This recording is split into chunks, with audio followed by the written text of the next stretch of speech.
It's Sunday night, and this is the Conjugal Visit on KGFRocks.com.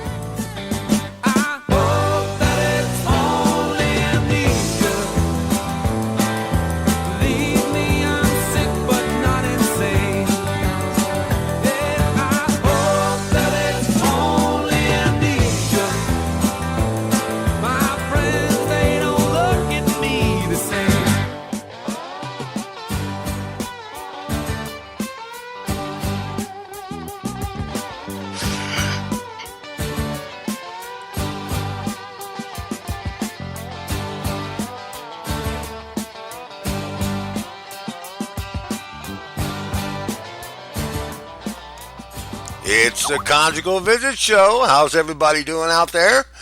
This is Free Ride along with my buddy Guido. Guido, how you doing, man? Oh, I'm here. You're here? Yeah. Yeah? Okay. I'm here too, man. So, how you been, man? I've been real good. Just lazy day-to-day working on the website, you know. Yeah. We're pretty good on that now. Our new website design, I think it looks pretty sweet. Oh, it's awesome, man. I love it. No question about it. It's easier to navigate too, and there's still little bugs to fix. So if you're on the website and it's not looking, something's messed up, just give it a day or two. It'll be back working. Right. Exactly. Well, I've got my Facebook, and every time somebody hits on it, I'm hearing a big ding in my ear. That's kind of fascinating. What did it say? You hear a ding when what? I hear it ding whenever somebody comments on one of my posts. You go ding. Yeah. You can turn that off, you know. I can turn it off. Yeah. Well, on Facebook. Yeah, on Facebook. Yeah. I can teach you on air how to do it. Yeah, do it on air, man. Teach me. You know, you can have we'll have what do you call it? An IT type interview here. You ready? I'm ready. All right. As you're on your Facebook page, do you see the bottom corner there, or right-hand corner?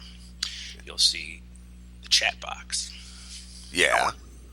Click that little, looks like a cogwheel. Yeah. And see where it says play sounds. No. It says it says advanced settings. And I let you run the show. Yeah, I run this show, dude. I let you control this show. Yeah, you do. By God, you do. You let me run this show, dude. That's okay. I don't mind. Everybody, right now, if you're a Facebook friend of Free Ride, ding them. Ding them. Ding me. Hey, ding me right now, man. Ding me right now. Go ahead. I dare you. Anybody out there who's listening, just like one of my things. Are you on your personal page or on your Free Ride page? I'm on my personal page. Oh, okay. I just got to know where I got to go ding. Yeah, you got to know where to go ding first. You got to. But anyways, we got a pretty interesting show tonight. Oh yeah, absolutely. Yeah, we've got Jamie Utley, and he's a comedian, up and coming comedian. Man, he's been on some shows. This guy's funny. Yeah, he is. I was listening to him today and via his website at jamesutley.com and also on YouTube, and he is pretty funny. Oh yeah, he's hilarious. We're going to play a little bit of his stuff tonight, along with some other interesting stuff. Mm-hmm. And Jamie is going to be with us, and he's really excited to be on the show tonight. I had an opportunity, of course, to speak with him prior to going on the show, and he's all excited because there are no FCC rules. And you know what? That's good. He could be free to be himself, which he probably can't be when he's on terrestrial radio. Bob and Tom. Yeah, right. That's terrestrial radio, Bob and Tom show. They're pretty funny. It is, but I think are they satellite? They are satellite now. As a matter of fact, Bob is fixing to retire. He's fixing to quit. So I don't know what they're going to do after that, but he's fixing to retire. So I don't know. I don't know how long you can stay off the air. You know what I'm saying? Yeah, I think can you bring my level up a little bit? Can you bring your level up? No, I'm up as far as I can. Yeah. No, everything's turned up. How about yours down just a tad bit? How about mine down just a tad bit? Okay. Because your that. voice is really freaking annoying me today for some reason. Is it booming? No, it's just like claws charting on a chalkboard or something. You know. What? You're on drugs. You're on something. What? No ding? Did you get a ding? I didn't get a single ding. Oh, you got a text message him, Michael Hunt. Oh, I did. Oh, Here's did. a ding. And again, is it that kid's book? Yeah. What? No ding? I didn't get a ding, man. No ding. Well, since we got comedians on the show tonight, or comedian, why don't we? I wanted to say, let's talk about our favorite comedy. What we think is funny. Like, you know, I think my favorite comedian of all time is. It's a really tough one because I'm really into comedy, but I would have to say, and not just because everybody's saying this now, but I have to say Robin Williams. I really do. Well, yeah, Robin Williams is one of my all-time favorites. I think though, to beat it all out, I think George Carlin was the best. And I do agree with you to a certain extent on that because George Carlin's political and social satire was better than anybody else's. It was. You know, he was right on point. But do you know who really was funny and who I missed doing stand-up was Steve Martin of the 70s. Steve Martin? Yeah. Of the 70s during my favorite movie of all time, comedy movie, The Jerk. That is just like the greatest movie ever friggin' made. You know? Oh, sure. Son, I got one thing to teach you. This is shit. This is Shinola. You don't remember that part? And the best part was when the guy was trying to kill him, he was shooting the cans. Yeah. It's like, he hates these cans. He hates these cans. I remember that. It was a great movie. It really was. Michael Hunt said one of his favorites is Jonathan Winters. Yeah, he's a good comedian. I think he's pretty funny. Another great. I'm not going to say he was a comedian, but a great comedic actor. Of course, was oh God! See, now I drew a blank, man, because you threw Jonathan Winters in there. Real funny guy. Yeah. Yes, America. Jesus, he played Buford T. Justice. What's his name? Jackie Gleason. Jackie Gleason, one of the funniest men ever to live on the face of the earth. You know, he always had his cup of coffee on the set, but the coffee always had bourbon in it. So. Well, you know what else was really funny, and he was kind of dirty, was Red Fox. Red Fox is filthy. We play some of his stuff on our show. Yeah. I love the one part where he was talking about in the thing, and I got to say something dirty here. You know, one time when he was talking about the thing, and he's like, when he was talking about having making out with his girlfriend or whatever. And she said, I want, you know, she said something about dirty sex or hurt me or something. Yeah. Like that. And He said no, but intercourse is not a dirty word. Right. That's what it was. Yeah, that's what it was. Yeah. And then the other part was when he said, I fucked her, then hit her in the head with a brick. Yeah, and she goes, hurt me. Okay, so I fucked the shit out of her and hit her in the head with a brick. Yeah. That's how Red Fox was. You know, and I think when you look back at comedians, the guy who changed the way comedy was done and made the stand-up famous was Lenny Bruce. Right. You know, Lenny Bruce was the first guy to talk about things that were, weren't what people talked about. You know, his vulgar humor and that, and people back in that day didn't expect that, and he started that trend. But I think the comedians of the 70s were the trendsetters. You know, the George Carlin, the Robin Williams, the Steve Martins, the Cheech and Chong even. Right. You know, those guys really set the bar high. But, you know, since then, there's been a lot of famous, funny guys, too. I don't know. Who do you think's funny in the past 20 years, say? Not the classics. By far, I think one of the funniest stand-up comedians that I enjoyed. And if you never got a chance to see him when he was a stand-up, this is where this guy got the start. Mr. Fresh Prince himself. Oh, Will Smith? Yeah, Will Smith started as a stand-up comedian. He did, yes. So, and he just turned it into an acting career. and he did really well. And another comedian that I thought was very funny, of course, was oh gosh, I can never think of their names, man. I'm a disgrace to comedians. I'll let you Foster get Brooks. outside. Foster Brooks was hilarious. That he's as old as Jackie Mason. He didn't come out in the last 20 years. I'm talking about people like here. Michael Okay, Hudson, here and today. Jim Carrey, Jerry Seinfeld. Jerry Seinfeld was okay. Jim Gaffigan is funny as hell. Jim Gaffigan's real funny. We have actually on our station his Hot Pockets skit. Oh yeah, his Hot Pockets, which is one of the funniest things I've ever heard. But one of my favorite stand-ups is Dane Cook. I don't know if you ever heard of Dane Cook. I've heard of Dane Cook. Yeah, he's funny, and he's pretty funny. He's pretty comical, and also you can't give up on the classics like Adam Sandler. Oh yeah, Adam Sandler is a great stand-up comedian. I think he's a better stand-up. Well, he's a good actor too. No, he's definitely a better actor. But then there's other stand-up that I found funny that are not really doing stand-up anymore, like Jay Moore. Have you ever heard of Jay Moore? Jay Moore, I've heard of. Yes. Yeah, Jay Moore. He's got his own podcast, radio show. But he was head writer of not a head. I don't know if he was a head, but he was a writer of Saturday Night Live and some other things. But his stand-up was funny. There's a lot of those stand-ups that never go into acting. That just stay as stand-up for their whole career. Yeah, that's true. This guy here, Lewis Black. They do things, little parts.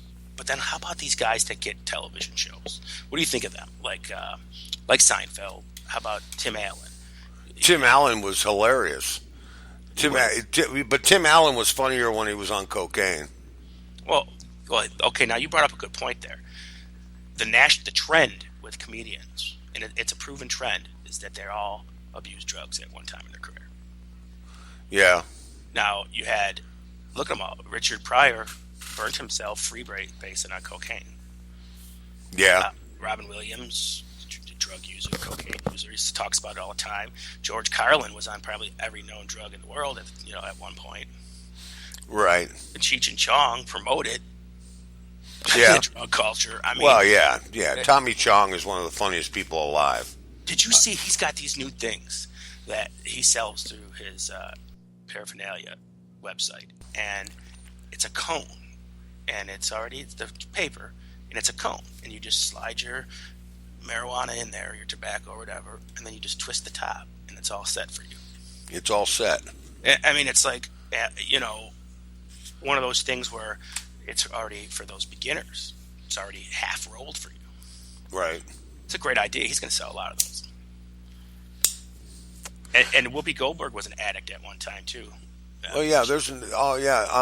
Lenny Bruce was an addict. That's what killed him. He overdosed on heroin.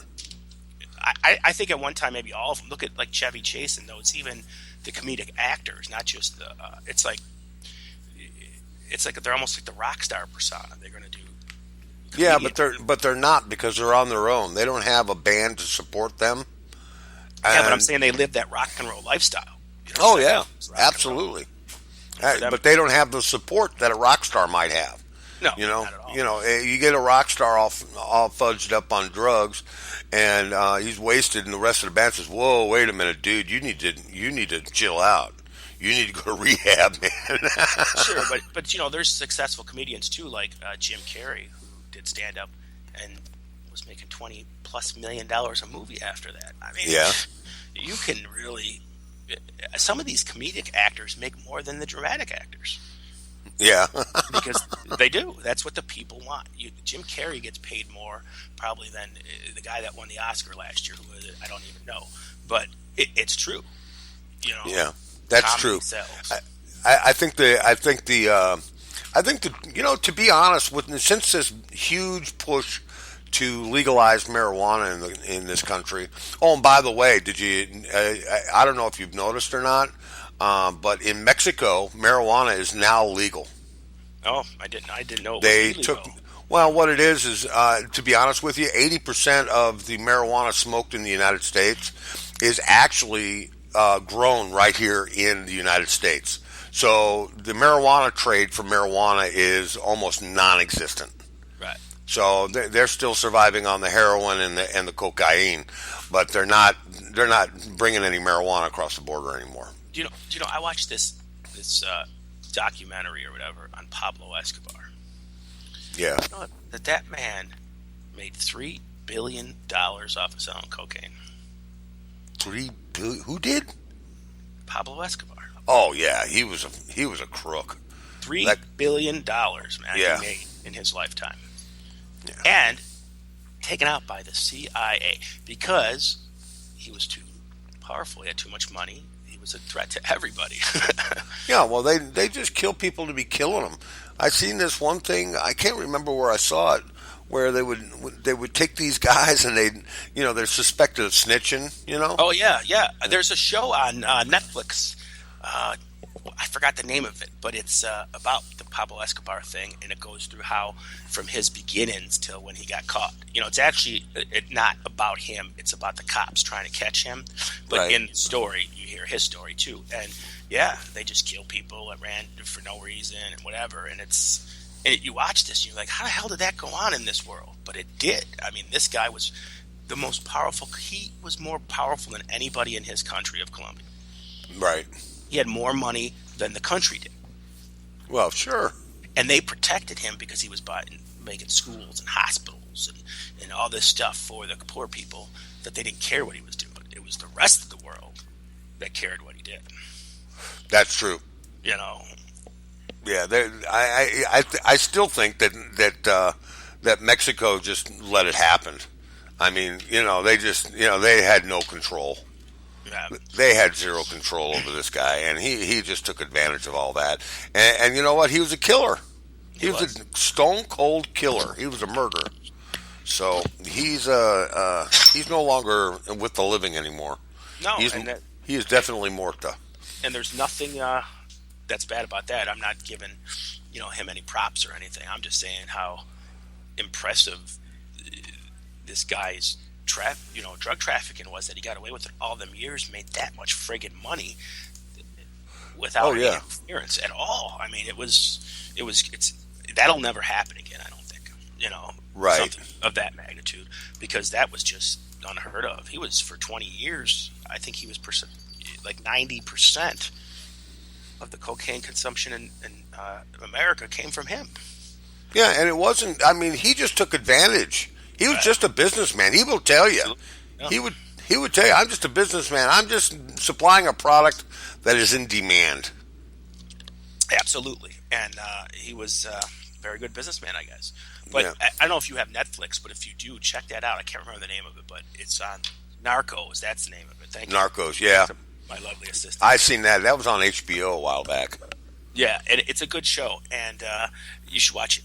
What time is our guest coming on tonight? He's going to come on at about 8:30, I guess. Okay. And, or whenever we want to bring him in. All right. We've got time. About 9:30, we'll bring him in. At least, that's what I told him. That's fine. No, I was just checking because I kind of wanted to talk about, to switch gears for a minute and discuss a little bit about at least one of the Classic Artists of the Week nominees. I mean, how do you want to do it? You want to talk about the current Classic Artist of the Week, or let's start with one of the nominees? Well, let's go ahead and start with the current Classic Artist of the Week, BTO. BTO. Yeah, they won last week's vote by pretty much a landslide. Which, I'm kind of disappointed. I'm not saying they don't deserve to win, and I knew they were going to win. Yeah. But I'm just shocked at how lopsided that it was. Because Billy Squier, okay, I knew he didn't have a chance, but I thought Pearl Jam at least did. Right. Well, I mean, that's where it lies. When you talk to people about, and this is a wrong way of thinking about it.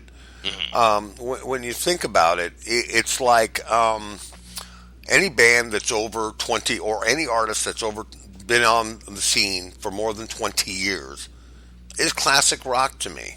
Sure. Green Day, all them guys. So they've been around for 20 plus years. They're classic as far as I'm concerned. They may not be AOR, and people classify classic rock as like BTO, and then they get down. Some folks get down into this they get down into this. This is a classic rock song. They go into the individual songs. Well, you know what, man? Yeah, that was the B-side. That was a great song, but they also had some hits. Right. And they wouldn't be a classic artist without hits. Well, okay? I also think, like classic artists also define where they came from or what they did. Pearl Jam was all part of that grunge movement. Right. That huge. Right. And the grunge sound, it doesn't get a lot of respect from the classic rock crowds a lot of times because it changed the sound of music so much. You went from glam metal and hair bands to,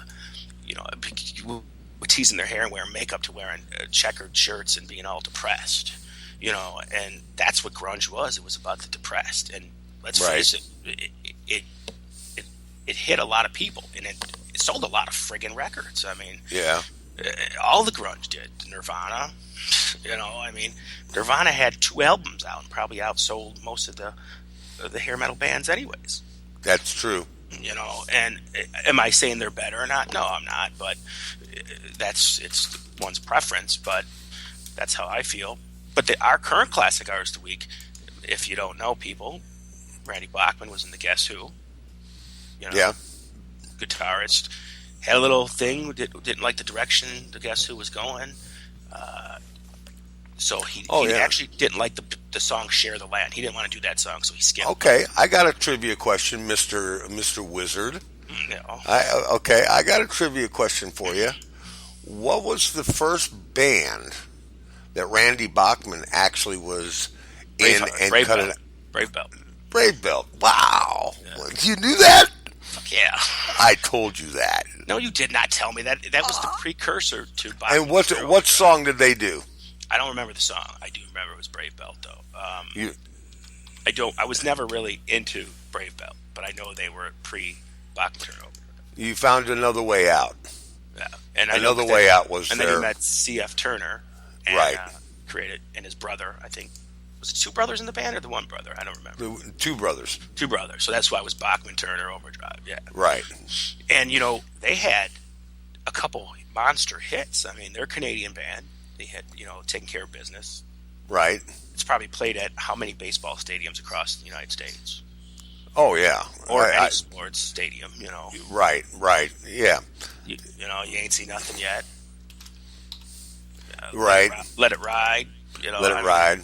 Rocking Down the Highway. Yeah. I mean, they had some great. But they got that distinct classic rock sound, like you were saying earlier, like what a lot of the terrestrial radio stations consider rock and roll, which is Boston and Bad Company and all that stuff. Yeah. Like they don't consider like the stuff, some of the stuff we play, like the Queensryches and Metallica. So Metallica's starting to get to that vein, I guess. Right. That's true. That's true. I think a lot of terrestrial stations don't play what people want to hear anymore. No, they don't. No, they're playing all the hits. They're not,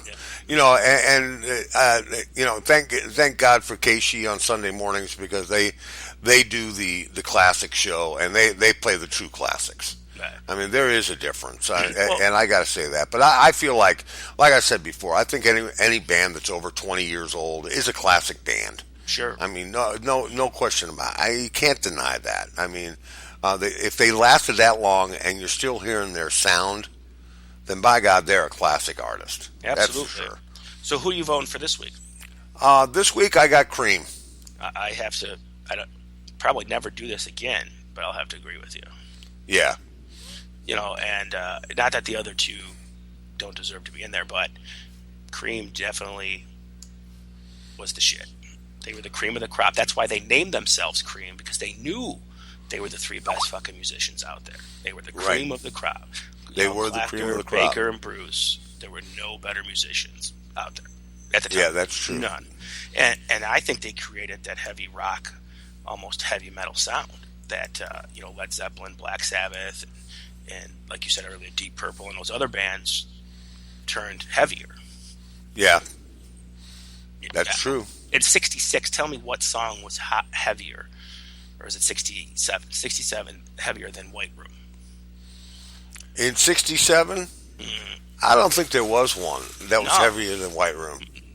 No way, because just the way that song was written, produced, and done, that song still, you could hear that on modern rock radio today, and some of the kids would be like, "Oh, I like that song," if they didn't know who it was.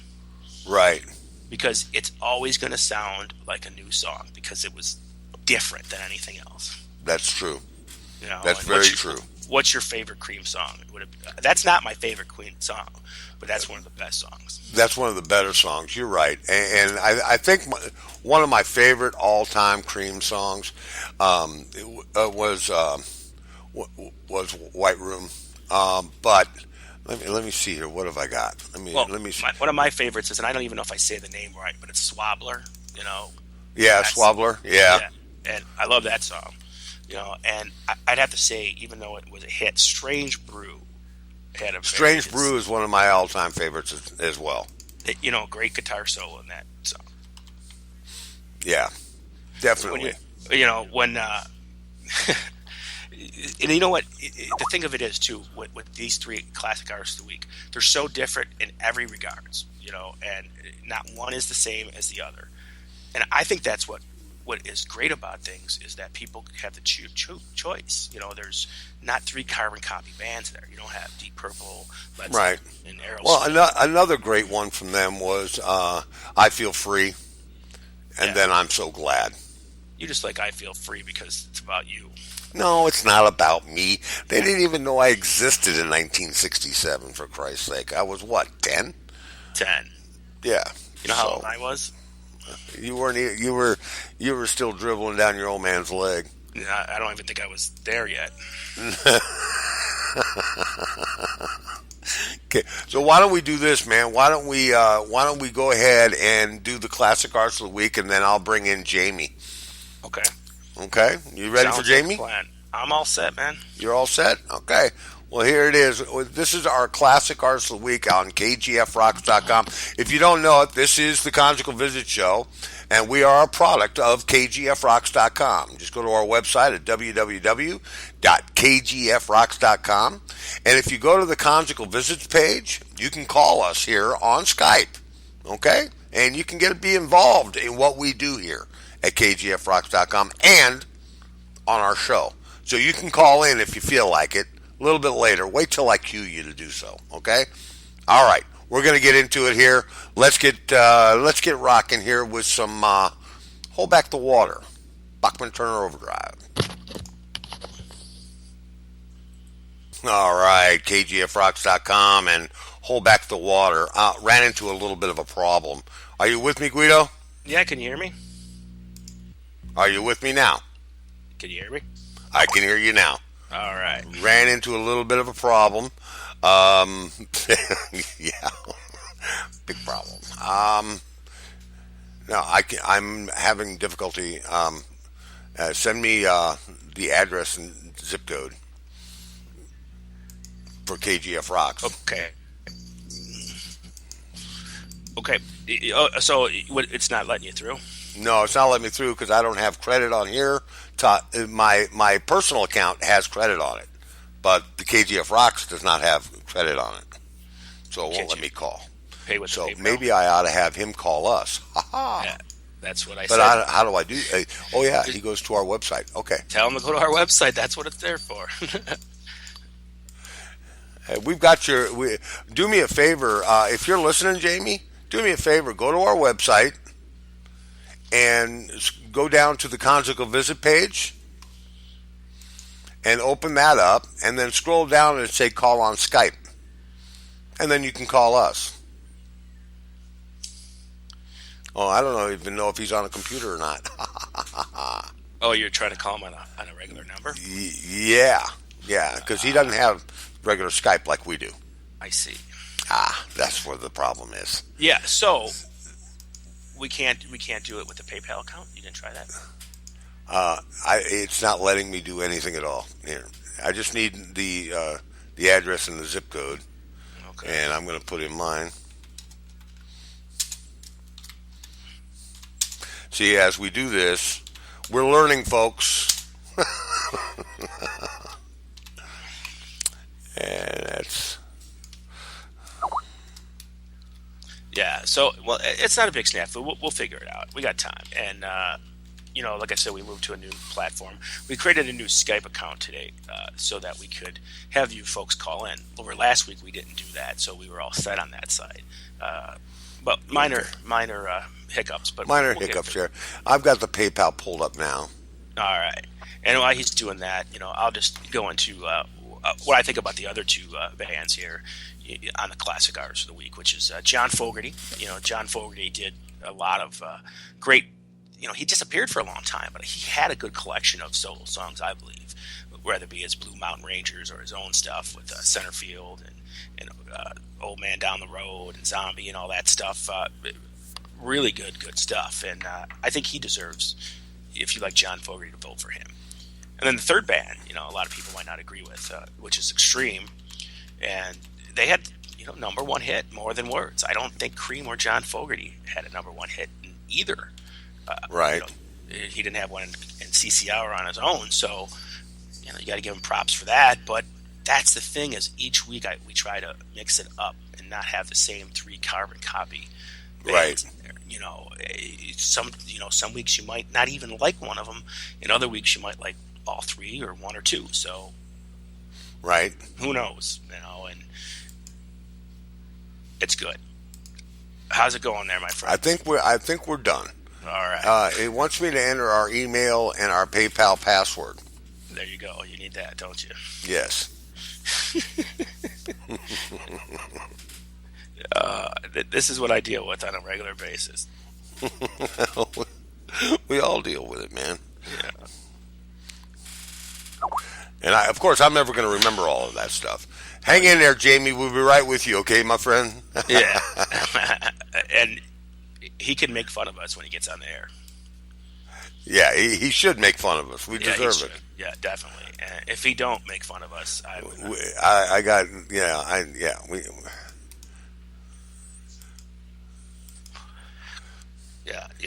do some comedy sometimes, but I can't remember any of the jokes I used to tell. They were good ones too, Hey now. And just stalling for time, Yeah, we'll just do. Oh, so anyway, so your bills, your bills are they confirm it. Okay, so we're looking good now. We've got credit. See how easy credit is in the world? Folks, think about that for just a minute. Think about that for just a minute, man. How incredibly cool that is. Okay, I'm done. Notification. Special. We delivered your order. All right, so now I'm going to try and call Jamie and see if we can bring him in now. Jamie, if you're ready, here we come. I hope he heard us and he's going to make fun of you. He's probably laughing his ass off. Oh, it's ringing. Oh, it's ringing. Hello. Hello, Jamie. Yes, can you hear me? I can hear you just fine. Can you hear us okay?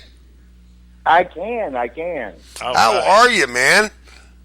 I'm doing good. But I got to ask, am I like the warm-up guy to get all the PayPal thing worked out? Yeah. Oh, yeah. Well, hey, listen.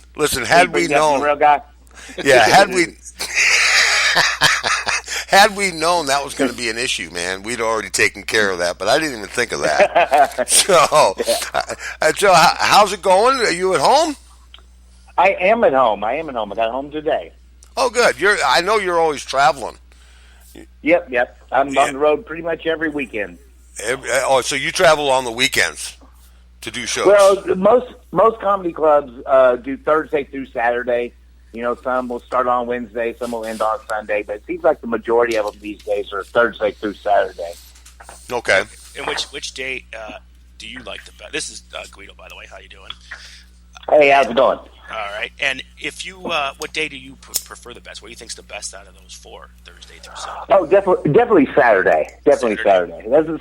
Sunday shows can be a drag because Saturday night's the big comedy night where you have full audiences, and sometimes you get lucky and feel like a rock star, and then Sunday you're like, oh, I'm a piece of crap, I shouldn't be doing this, and let it end on a high note. Well, Well, yeah, really, who Saturday is the day to go out, for Right. working class people, whatever.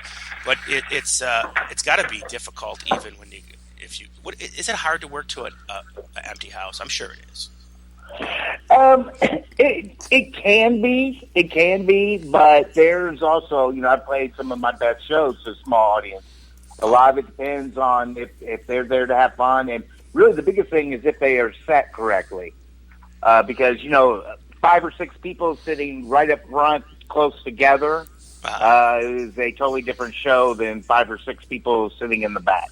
That's true, and you could have a room of 1,000 morons and not get a laugh, and have 12 people that find you hysterical.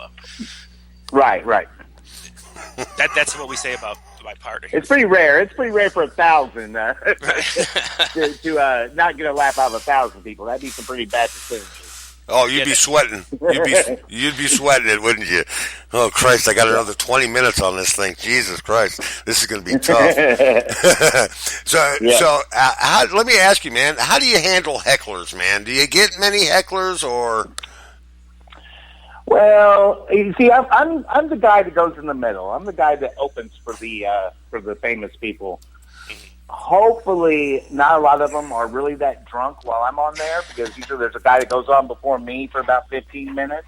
Right. I do get it, and there's all different ways. You have to give them enough rope to hang themselves. Okay. If you go after them too early, the audience will turn on you because you look like the bad guy. Right. So it's a it's a pretty complicated process. Okay. I've been to comedy shows.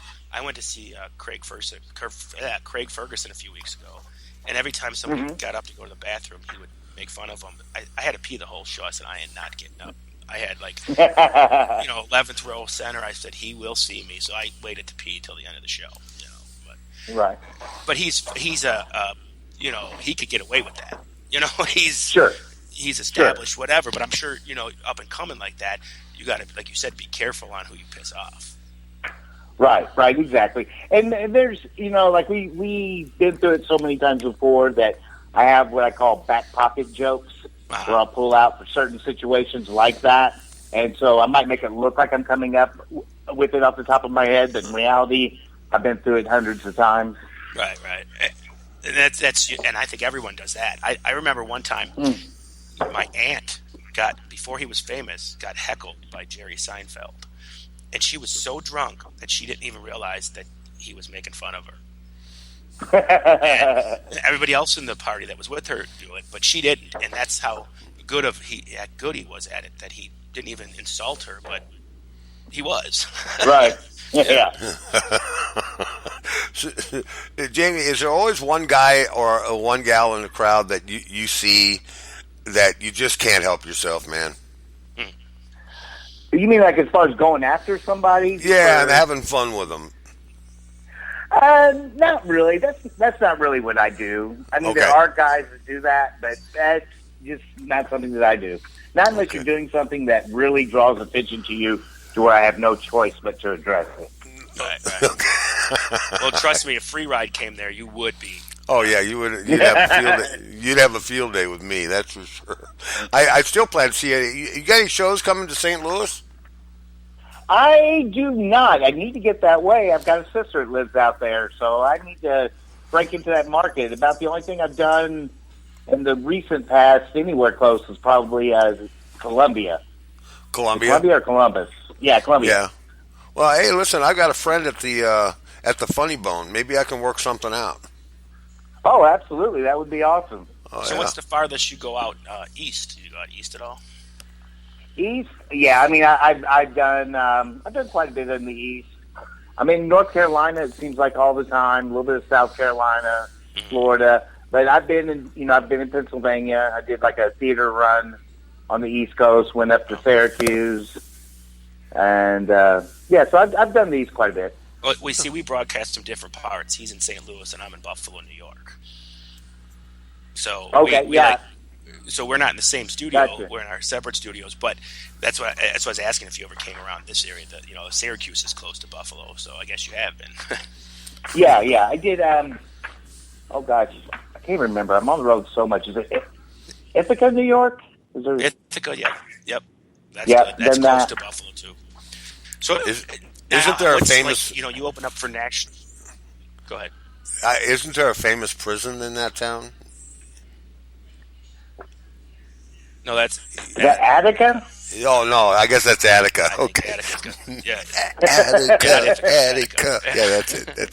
So what's the biggest comedian you opened up for? Oh my.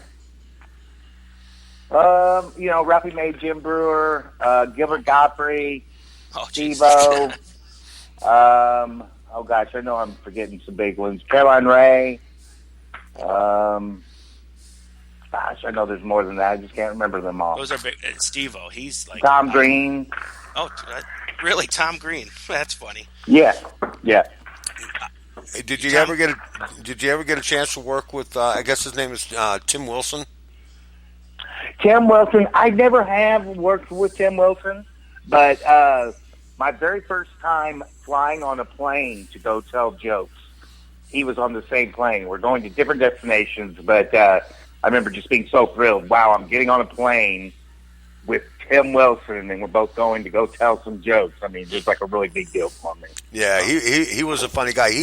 He passed away just recently. I was noticing. I was doing some studying on you, and knew that you had done the Bob and Tom show, and he they got a big thing on the Bob and Tom show website that he has just recently passed away. So that's unfortunate. He was only 52. He was a youngster. Yeah, he passed away. It's been a year since he passed away. Has it been a year? Okay. Yeah. But he used to live here in Louisville, and so I actually knew his wife better than I knew him. Oh, jeez. Because when I first started doing comedy, I had a day job in a grocery store, and she would come in and shop almost every day. Oh, that's cool. She liked you that much. Oh. No, I don't think it was me. I think it's the salad. It's a salad. Maybe she wanted you to toss the salad. Oh, you're a bad man. Oh, I'm sorry. You're a bad person. I'm sorry. I have this problem where I just say what comes to my mind. But anyways, we were talking about, I don't know if you heard us before, like comedians that we loved and that inspired us. Do you have somebody or a couple different people that inspired you to do what you do? Oh, man. Well, you see, the people that really, it's changed over the years. Like when I first started, I wanted to be Steve Martin.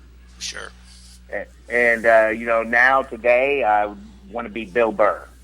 Okay. So it's such a big change. But yeah, I mean, like I grew up on Steve Martin albums, Bill Cosby albums, Mike Python, stuff like that. Okay, and, so you never really grew up like you grew up with the kind of the clean comedy. Like me growing up, my dad's collection was Richard Pryor, that nigga's crazy, George Carlin, Occupational Fool, Cheech and Chong. I mean, everything that my dad had, comedy-wise, was filthy, and that's where I got like my sense of humor from. That's why it's always got like, dog type humor. Filth. But there's so many comedians that people don't realize that don't even have to be dirty. Like, I mean, Bill Cosby was never dirty. Well, never dirty on stage. He was obviously dirty off stage, but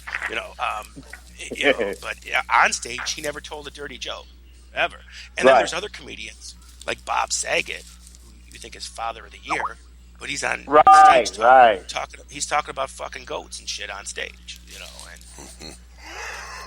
it's like you just never know who's going to be funny and who's not, and what kind of comedy you can be. You don't have to be that dirty comedian. Right. That's true. So you grew up listening to the classics like them. Did you ever get into like George Carlin and that kind of humor? Oh yeah, political humor. Oh yeah. I was a giant fan of George Carlin growing up as well. Another one that I really liked in the 80s was Gallagher. I used to love his specials. Oh, he was hilarious. Oh yeah, and it's just so strange when you have somebody that like you loved for all those years, and then you see them and how they're just not the same like they were then, and how you seem see them like almost digress or something. It's really, really weird and kind of tragic and sad to see it. Sure. And it is. And, you know, comedy, too, it's just like music. It just seemed like, you know, with any band, after 20, 30 years, it starts to wear off, you know. Like, Right. You know, it's like almost a game of what's pop culture or what's going on currently, because there's comedians that were famous in the 80s that, where are they now? Right, You know? right. And then there's ones that are making $20 million a movie.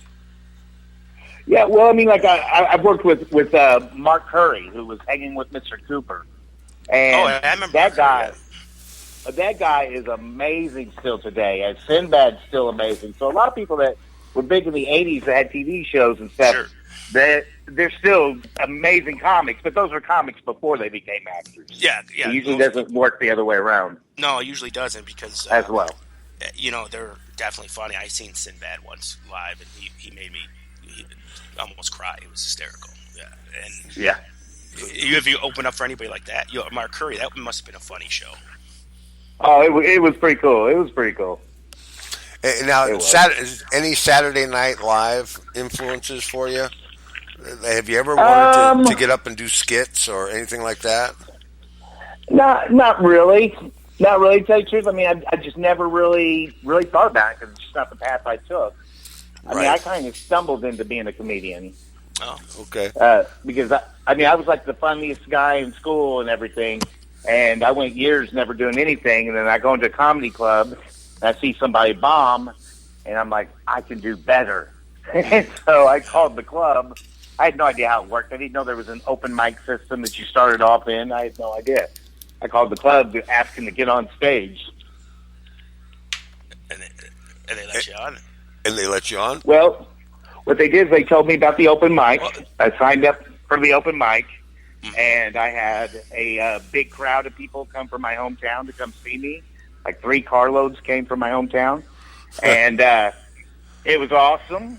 And I thought it was easy. It wasn't until my second or third time when I started crying after I got off stage. Yeah, I'm sure the nerves. It's got to be. You know, I mean, when you, I think the thing about it is like I can be funny spontaneously, and I could be in a room and people make them all laugh. But I don't think I could get up on stage and just tell jokes like that. I mean, that's a different kind. Like I could sit here and be on the radio, we can chit chat, and I could be funny. But if I had to do that night after night on stage, I don't think I could do that, and that takes a lot of, courage to do that. Really. Well, I mean, for me, I'm much more comfortable on stage than I am off stage. Oh, okay. So it's just what I do. It's just Well, that's what how free ride was like that. Nobody wanted him on the radio station, so he just bought his own. You know. Thanks, Guido. Man, I appreciate that. That's awesome. That makes me feel so much better. So, as far as just people, man, just people. I mean, people do the stupidest things. This whole thing about what's going on in Ferguson and Baltimore and things like that, is that upside down, do you think? Are you asking me this question? Yeah, I'm asking you.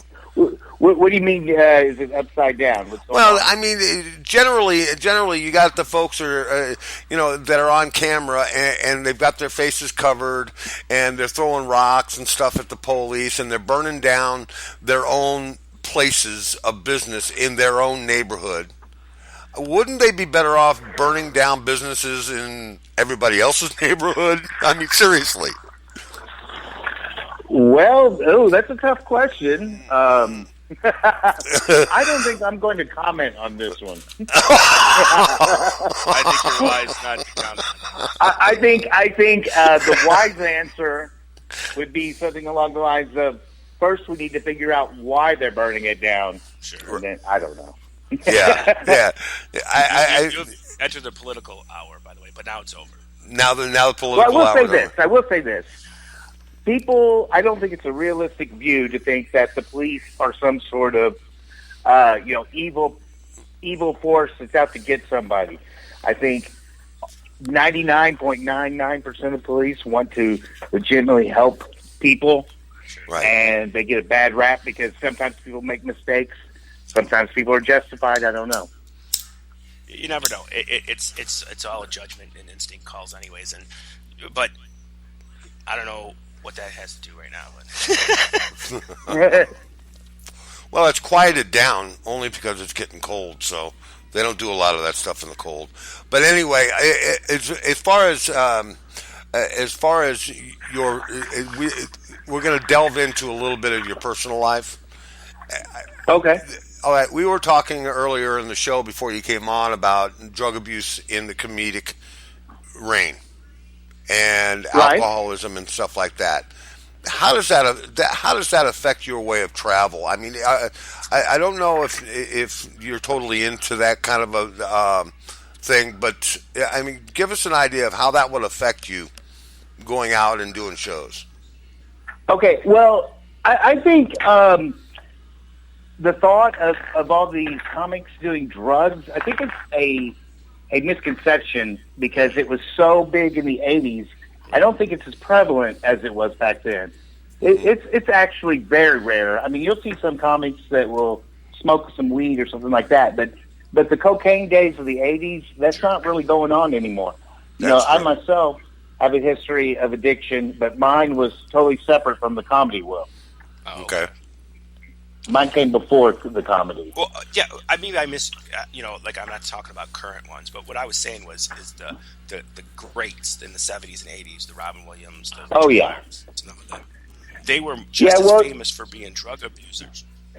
Sure, and there's always we hear the stories where comics would come through the comedy clubs and they'd have a choice whether to get paid with green or white. Oh, and how they got paid, and there's a lot of stories about the old timers. I shouldn't say old timers, but the guys that came way before me. But I think it's calmed down a lot. Yeah, I think it's calmed down a lot, though. I think you're right too, and I think like the actual that drug itself has come down a lot. The consumption of that drug, totally from the 80s to now has dropped dramatically. Mm-hmm. Because it's not what it used to be. And it's not as easy accessible as it used to be also, with different things going on. But that's kind of the thing we were trying to say is that those famous comedians like that were known for their drug abuse too. And they talked about, and we knew about it because they talked about it in their comedy. Richard Pryor made fun of himself for freebasing and catching himself on fire. Robin Williams always talked about his cocaine days. So it just kind of stuck with American conscience. It wasn't like it was made up. You know what I mean? It was more or less what they were being delivered to them. Right. So to speak. So where are you playing? Do you play like this weekend now? You could tell everybody where you're playing if you would like. No, I think I'm off this week, if I'm not mistaken. And then the next week, I think I'm in Indianapolis. At Morty's. Morty's. Yeah. I think that's where your one video we shared came from Morty's. Yeah. It's one of my favorite clubs. It's one of the greatest clubs on the planet. Is it? Okay, I'll have to go there. Oh, it's great. It's great. It's comedian-friendly type of atmosphere? Oh, sure, absolutely. Oh, that's good. There's not too many. There's comedy clubs were one time huge, but now there's not as many. Do you find that to be true? Yeah, I would definitely say so. It's getting harder and harder for comedy clubs to make it because comedy clubs are only open a few hours, a few days a week, and so the ones that aren't restaurants, the other days of the week, or major bars, are having a hard time making it. And now there's all these bar shows popping up where, famous comics are doing these little bar shows now. So really? The competition for where people are going to see comedy is getting stiffer and stiffer. Oh, well, that's a whole new ball game there. Really, regular bars they're going into. Yeah. Oh, wow. I always thought I was the funniest guy at the bar. I guess not no more, They're popping up all over. Yeah. Well, everything changes too because now, you could be there's famous people that are funny on YouTube that don't even do stand-up. They just talk on YouTube. Right. People love them. So there's more avenues for you to reach out to the masses. Right. Now, do you sit down and write a script? Do you have a routine that you go through Obviously you play the same clubs, a couple times, maybe a couple times a month or every 3 months or so. Do you ever find it hard to find material to use? Well, yeah, yeah. I mean, I've got my material, but I'm not playing the club once every couple months. I'm playing a club at the most twice a year. Okay. But and I'm always trying now. I'm not the guy that's going to have a new half hour every time I go to the club. That's just not me. But I try to make sure I have something new with me every time. So even if you had seen me before, you're still not going to hear all the same jokes. You might hear some that are the same, but hopefully not all of them. Right. I can't expect that to happen. I mean, that would be even musicians play the same songs over and over. Why not? It would be foolish to have to write every. I wonder if there's any comics that do that. Just write. There are definitely for sure. I don't think I could. Sure. What do you think, Free Ride? Could you do that? Oh no, I couldn't do that. That's I have a hard enough time just coming off the top of my head with stuff, let alone writing shit down. I mean, no. I mean, when I'm doing a show, it's a regular music show. It's off the top of my head, and most of the time I'm thinking about what we do at KGF Rocks and how I want to share our other DJs and our other shows. So that's pretty much easy. If I go off on a tangent on a show, I'm in big trouble. So I try not to. No, I could never write it down. No. I can't even write down a password. What the hell are you talking about, Guido? That's true. And I'll tell you what, Jamie, usually I'm the technical guy part of the show. And for some reason, the software that we have to broadcast don't work in my system, so he's got to use it. So I have to teach him every week how to use it. Well, I have to practice it, man. I have to practice, man. If I don't practice, I mean, it's not like I sit here with granny panties on my head all the time, and just I'm blind to everything. I got to practice this stuff. If I don't practice, I'm in deep shit. We're all in deep shit. We got a serious question for you. I will tell you this: favorite kind of women's underwear. Free Rides mine are like bikini brief type things, His are granny panties. What he finds attractive and sexy on a woman. What is your favorite underwear? I would say my very favorite type is not granny panties. No, I would have to agree. Almost anything but granny panties. I agree. I don't know. There's just something about them, And we're not even. Is this when you see all the granny panties? Let's make this clear. Are these the ones on the nursing home next door to you? No, I don't have a nursing home next door to me. Okay. It's just one of those things. just one of those things. Well, how old is the person in the underwear?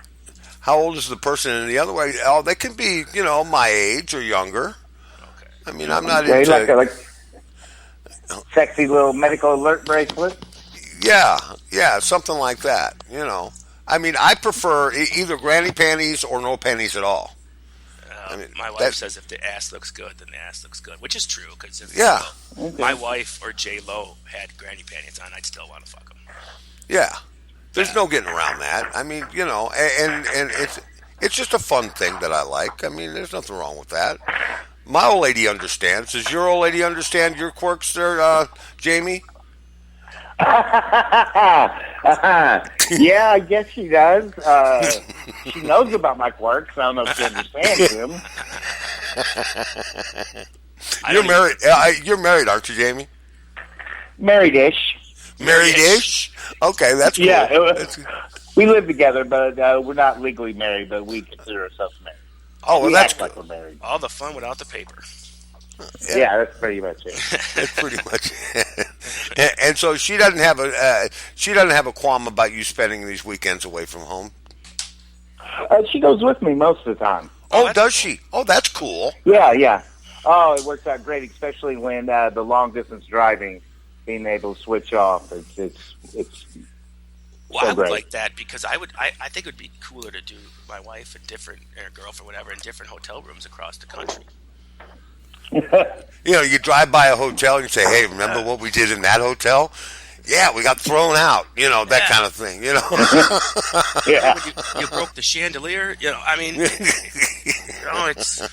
I can't believe the maid walked in when I was tied to the bedpost. I mean, that was ridiculous.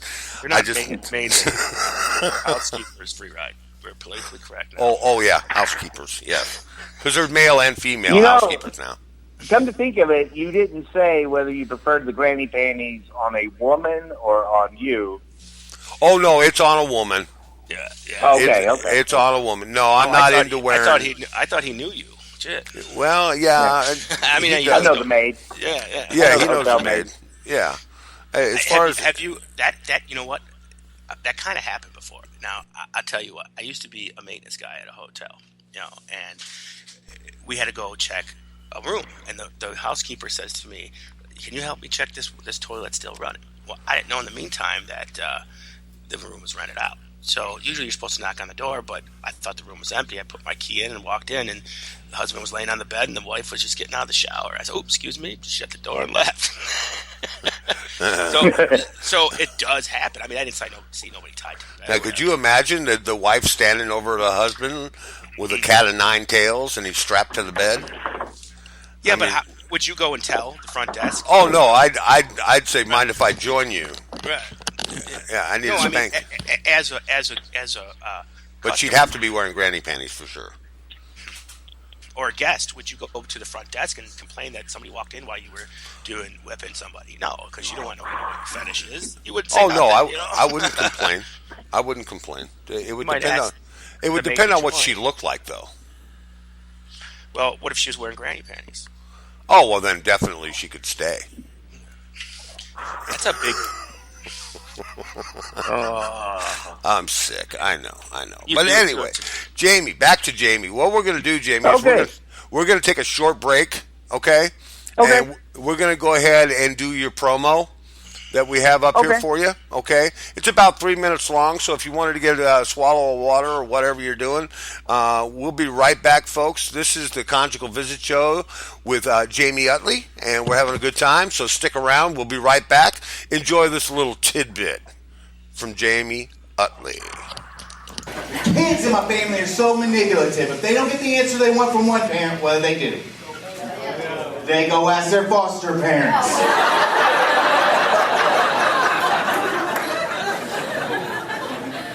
I'm not saying my family's dumb or we're stupid or anything, but we'd never make it on a game show like The Family Feud. Name something you keep in a safe deposit box. Oxycontin!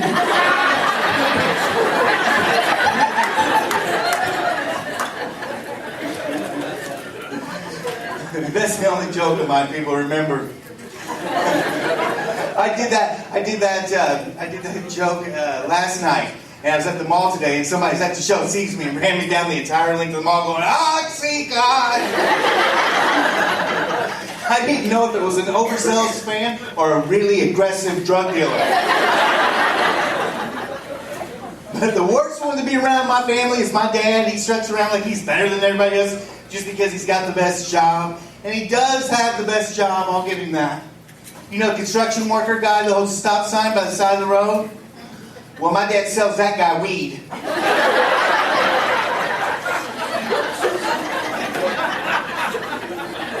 Here's something that's cool about being a parent. Everybody knows this one. The instincts that kick in automatically. The other day, me and my daughter are going down the road. Car cuts us off. I slam on the brakes without even thinking about it. My hand shoots out, grabs her, uses her as a shield. I'll tell you something as tough as finding a good daycare. You can't just open up the phone book, find a cool sounding name, and expect it to be a high quality daycare. I tried that. I took my kids to Lord of the Flies daycare. No adult supervision whatsoever. All right, Indy, we got some readers. That's awesome.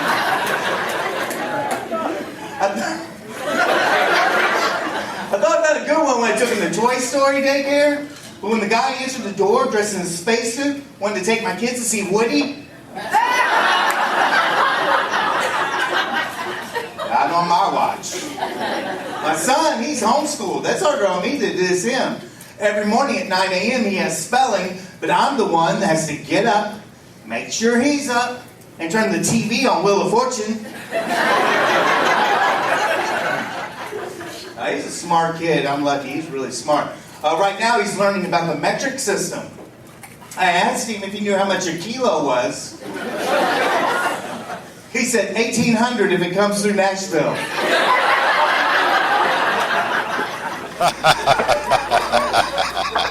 He's at that age where I'm really worried that he's going to drink because alcoholism runs rampant through my family. I can't have him drinking because he's my sponsor. Yeah, can't have him drinking when he's your sponsor. Yeah, how much is a kilo? Oh, about 1,800.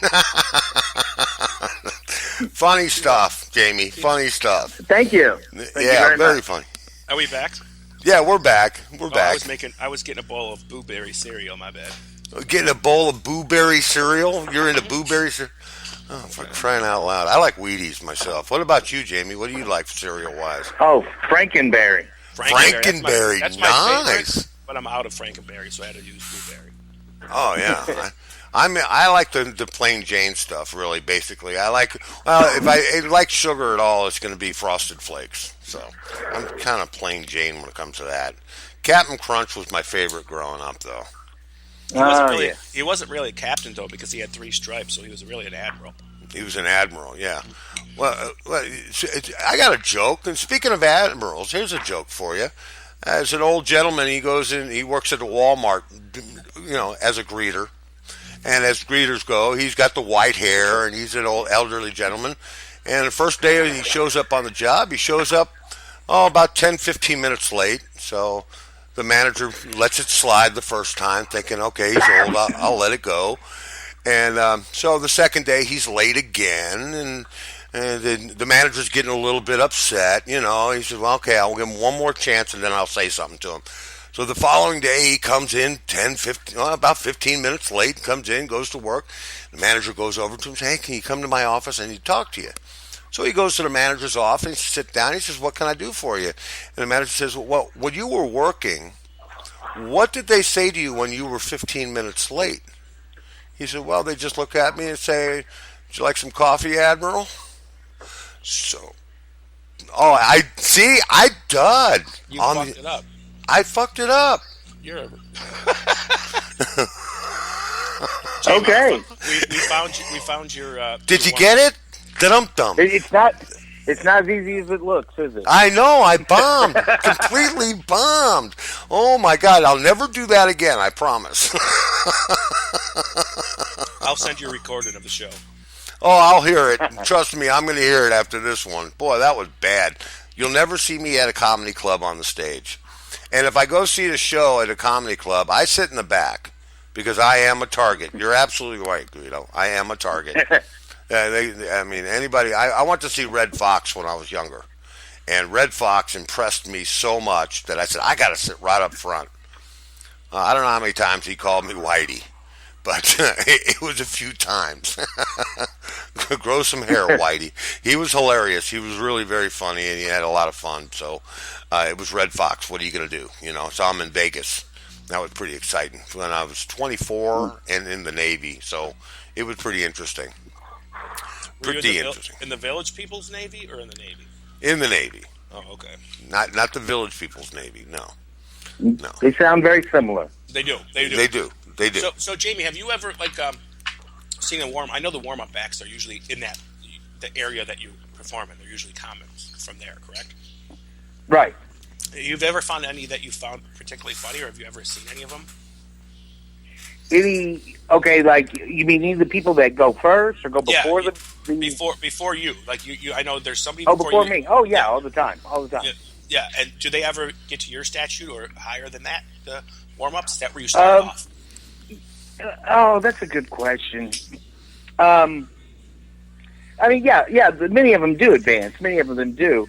But there's such a, it's easy to go from open mic to MC, which is the first level. Right. But it's just kind of a big jump from MC to feature, which is where I am. And then it's even bigger jump from feature to headliner. Many of them do, but there's some that never make it past that level. I mean, I never thought I would make it past that level. Well, you did. So that's good. Yeah. Who makes a good MC? I mean, master of ceremonies. He's not he's not a headliner. He's not a startup guy. He is the MC. I mean, what's a really good MC have to do to get the crowd to focus on the comedian that's coming up? Mostly be likable. Get the announcements right, the intros right. I would say that's number one. And then laughs coming in, that's number two.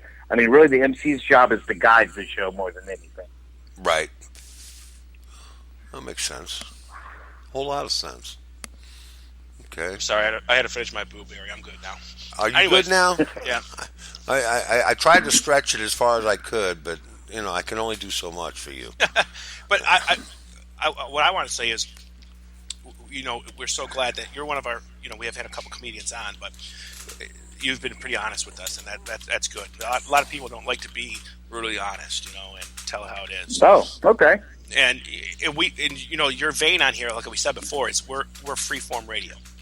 So if you could say whatever you want on here. If you wanted to come out and do one of your skits one day, you're more than welcome to it. Because okay. Or if you have any comedy buddies that want to come on, we also have. If you're ever interested in it, don't like to talk business on the air, but I'm going to a talk radio station also. Or if you ever want your own blog or talk show, come talk to us, and maybe we can hook something up like that. Absolutely, I have been thinking about starting something myself, actually. And if that's great too, and if you want another avenue to do it, let us know, and we'll be happy to, accommodate. I appreciate that. Yeah. That sounds great. Yeah. So if you have the desire to do your own blog talk, you're welcome to do it right here on our Spreaker and on our channel, and that way we could also broadcast it. We're going to start broadcasting these shows on our regular radio station too. Mm-hmm. Oh, great. So which goes over the world. We got listeners from in Germany and France and England and everywhere. So we go all. Well, I appreciate you having me on. Yeah, well, we're glad you could join us tonight, and it's been a whole lot of fun talking with you. And it's been great. Give us some dates coming up. What do you got going on? Give us a couple more dates so the listeners know where you're going to be. Oh my gosh, I never know where I am week to week. I always go to my website.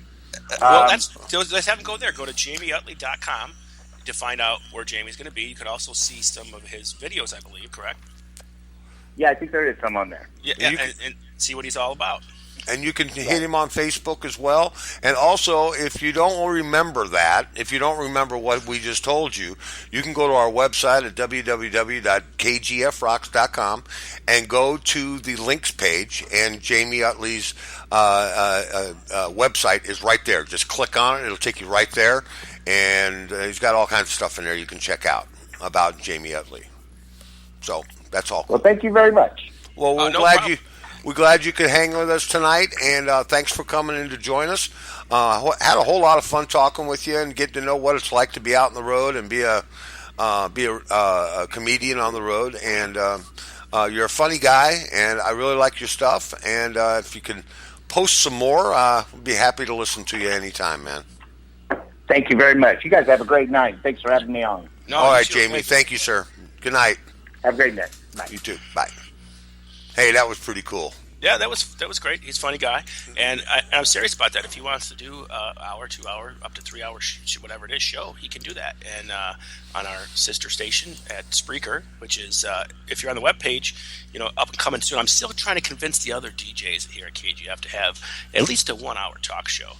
They're kind of being a little standoffish. Yeah, a little standoffish. I don't know. I don't know. So, hey, listen, folks, if you're listening in, if you're listening in, hey, come on and see it. Let us know if you'd like to do a show with us.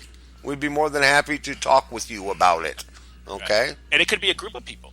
It's all done through Skype, and of course we won't produce your content. We won't. It's your show. It's your show. There will be some little tiny regulations that we have to follow, but it's basically, you can have you and your best friend talking about. We can have a woman's show about makeup techniques or whatever. I don't even care. The point of it is let's get people on this air. So if you are an aspiring either DJ and want to be a music DJ on KGF Rocks, or you want to be your talk show host, your own talk show host, contact us at the website at kgfrocks.com or Facebook at KGFRocks or Tumblr, Twitter, Facebook, Instagram, in LinkedIn, SoundCloud. We're freaking everywhere. So don't miss your opportunity. You could be famous. You never know. You never know. Yeah. And this is KGFRocks.com, and this is the Conjugal Visit Show. Glad you all could join us this evening. And if you missed it, Jamie Utley was with us tonight, and we had a really good time talking about stuff on the road. You guys have to understand that comedians don't go doing a lot of their skits on the radio, mainly because it's difficult to do. And I proved that tonight, Guido. Yeah, yes, you really did. It's tough on the radio to do a comedy thing, you know. I just was. Well, you're not the comedy. I mean, you're funny sometimes to yourself, but you're more of like the laid back guy. The laid back guy. You know what I mean? Let it flow, man. I'm free. Let it flow, man. I'm free ride. If I had hair, it'd be blowing in the breeze. Yeah, that kind of thing. You're like that, like Fabio. And sometimes I can be quite comical. I could, You can be funny. But I don't think I wanted to be a comedian. I always aspired actually to be a comedian. Right. But it's like I could be in the bar. Now I was bar owner, bar manager, bartender, bar everything in the bar business. I always had everybody in stitches, hysterical. But I don't know if I could do it up on stage and have to do it. Because the way I do it is I see somebody do something stupid and I do it and I make fun of it. I'm more of a make funner, not a story kind of comedian. I make fun of you. Right. I'm actually a fucking bully. All right, that's what I am. Yeah, that's what you are. Yeah, I'm a funny bully. That's what I am. But there's comedians like that too. Andrew Dice Clay was a dick. Oh yeah, he was a total horse's ass. But he was funny. Yeah, I thought he was hilarious. Funny. Remember the unknown comic with the paper bag over his head? He was kind of a dick too, but yeah, but he was funny. He was funny, and then there's comedians that people just didn't understand, like Andy Kaufman. Yeah, Andy Kaufman was funny. Now, maybe at the time when he came out, people might have said, "What the hell's so funny about a guy just singing the chorus to Mighty Mouse?" But it was. It was funny. I laughed. I still see it on reruns of Saturday Night Live, and I still laugh. I still laugh. Yeah. I guess almost anything is almost acceptable in the comedy. That's why comedy is so special, Brad, because you can make fun of the president in a comedy skit and not get in trouble by the NSA or anything, or CIA or whatever. But go on Facebook and make a rant about the president. You got the fucking CIA knocking you out or something, Yeah, you never know. Being a comedian, you get away with a lot of things. That's true. You can get away with a few things. You do. You can, because you're making a joke about it. Right. In actuality, it might be your real thought. You might really think that in your mind, but you made a joke about it, so it's acceptable, and you're free to go. But if you or I did that in a now going back in history, there was a lot of anti-First Amendment going on with comedians.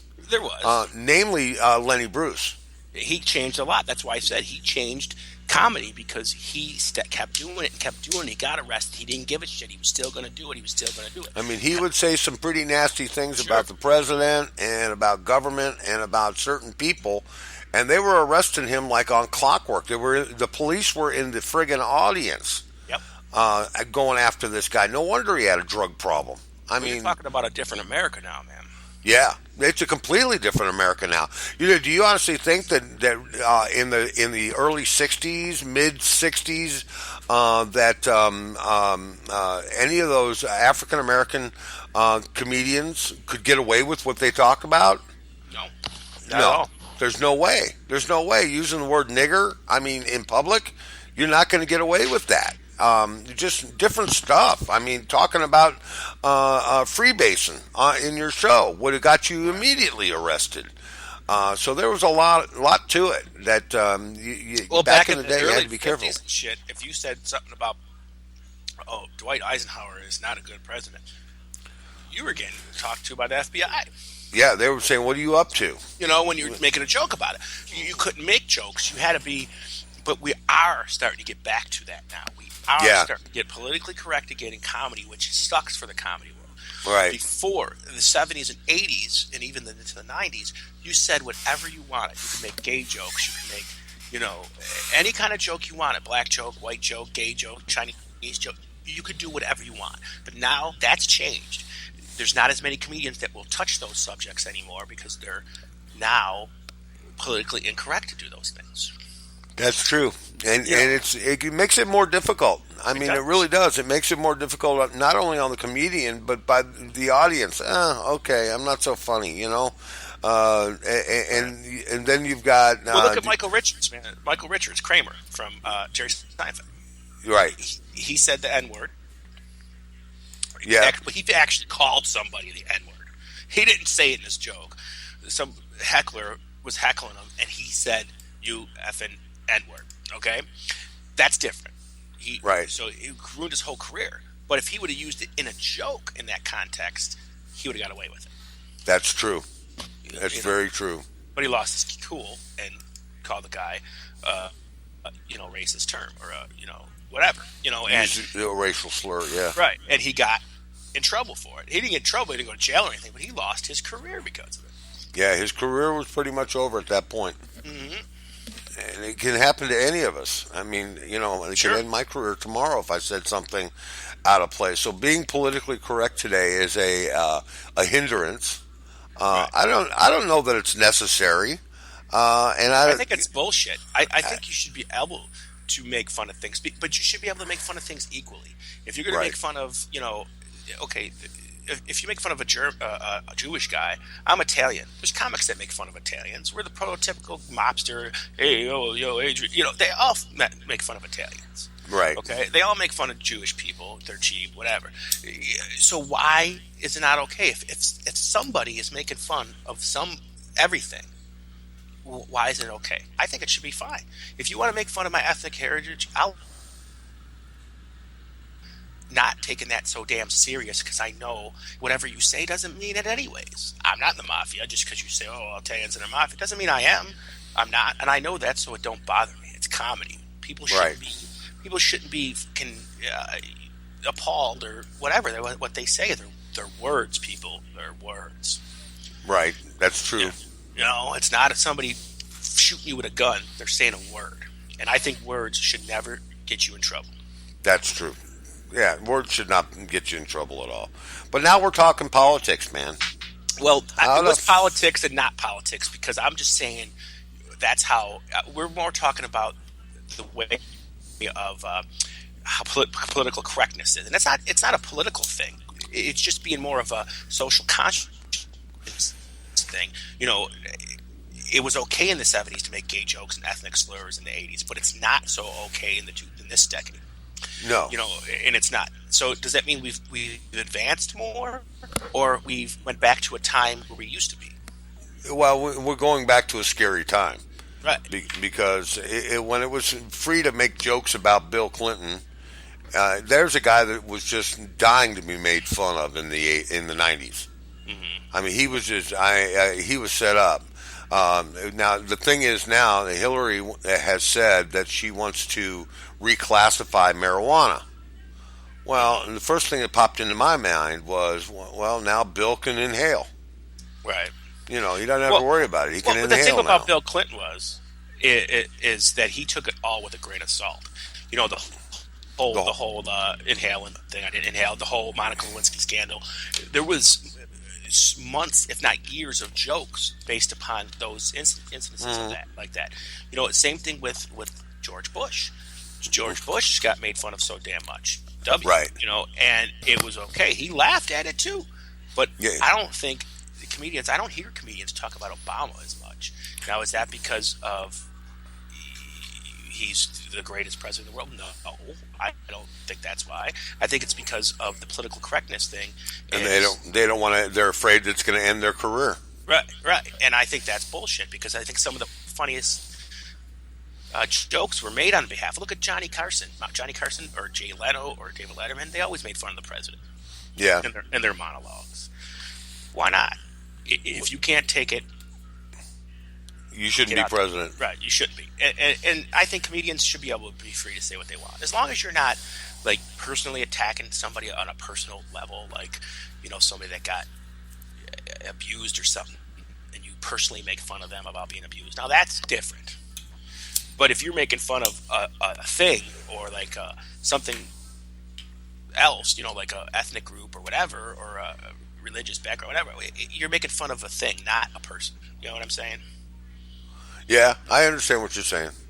Like tonight, I wanted to just touch on this riots thing, burning down places in their own home, in their own neighborhoods. I mean, that never made sense to me. It's never going to make sense. Why violence don't make sense for you? No. Well, violence is violence, but if you wanted to make a point, why wouldn't you go burn down something in another neighborhood? Because the cops are in that other neighborhood. Well, they're in that neighborhood too, though, when the riots are going on. But not before the riots. See, my thinking would have been to just go someplace else. I mean, and that way you're not burning down the shit in your neighborhood. You're burning down the shit in somebody else's neighborhood. No, I mean, I don't know. It just never made sense to me why you would do it at all. But it's comedians are there's a lot of them out there, but not a lot of them are terrifically funny. Mm-hmm. And who do you find not so funny? Not so funny? Yeah. I'm trying to think. There's people that I think. Here's the thing. There's people that I think are funny sometimes and not funny all the time. Okay. Right. Like Larry the Cable Guy. Sometimes he makes me laugh really hard, and other times I think it's cheap, stupid humor. Pauly Shore used to make me laugh really hard, but not so much anymore. So I don't know if there's anybody that. I don't know. Who do you think? I mean, I can't think of one that I think is, because like even people like you think aren't funny are like Jimmy Fallon. I never thought Jimmy Fallon. No, I never thought he was funny either. But I do now. Yeah, he's gotten better. Yeah, I think he's gotten better. On the Tonight Show, he's hilarious. Yeah. But I never thought he was funny before that. So I guess it all depends on what situation you're in. I mean, yeah, Bill Maher I can't stand. I think he is an ass. Bill Maher is an ass. That's what Bill Maher's all about. Bill Maher is one of the first people that says exactly what's on his mind and tells it exactly what he doesn't have his opinion. It's his opinion. He doesn't care what you think. That's his opinion, and I give him credit for it. He's a smart man. He knows what he's talking about. Right. But as far as a comedian, no, he's not. He's not laugh out funny. He's not. He's not like going to see Red Fox, like you said, where you're going to laugh every 5 minutes. He's not that kind of comedian. Right. The same thing with like Jon Stewart, who was on the Daily Show. Jon Stewart is not funny, ha ha. He says funny things. Right. Woody Allen doesn't. He's not fucking slapstick, happy, funny, ha ha every 5 seconds. But Woody Allen is a comical guy. He has comedy overtones in his movies and everything. Why do you find somebody not funny? Well, yeah, I just named the couple that I didn't find funny, and I'm actually right at this point. I'm fighting off a sneeze, so. So I have to take over the show again. I'm okay. This too shall pass. Okay. Who is going to be our classic art? Who do you think is going to be the classic art of the week next week? Do you think it's going to be Cream? Oh, that's there's no doubt about it. It's going to be Cream. It just seems that Cream. I mean, not because Cream is the most likely choice. It really is. But what can you say that John Fogerty and Extreme did better than Cream? This is the one week I can say that Cream's the best band of all three. There's been weeks where I've had trouble deciding. Yeah. But this week, there's no.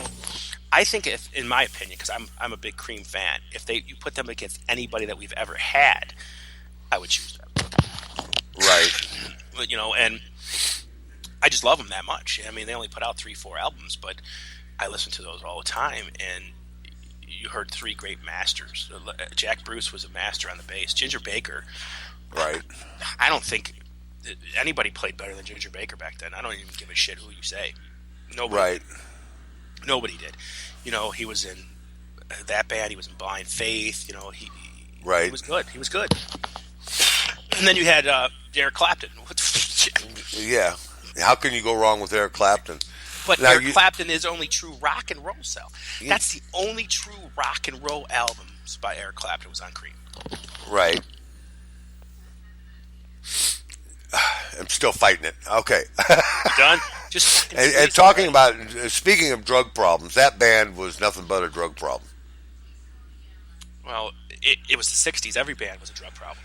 Well, we're talking some pretty heavy narcotics here. We're not just talking the herbs. So those boys there were pretty messed up. It's it's kind of no wonder, from this is just from what I've read about the history of it.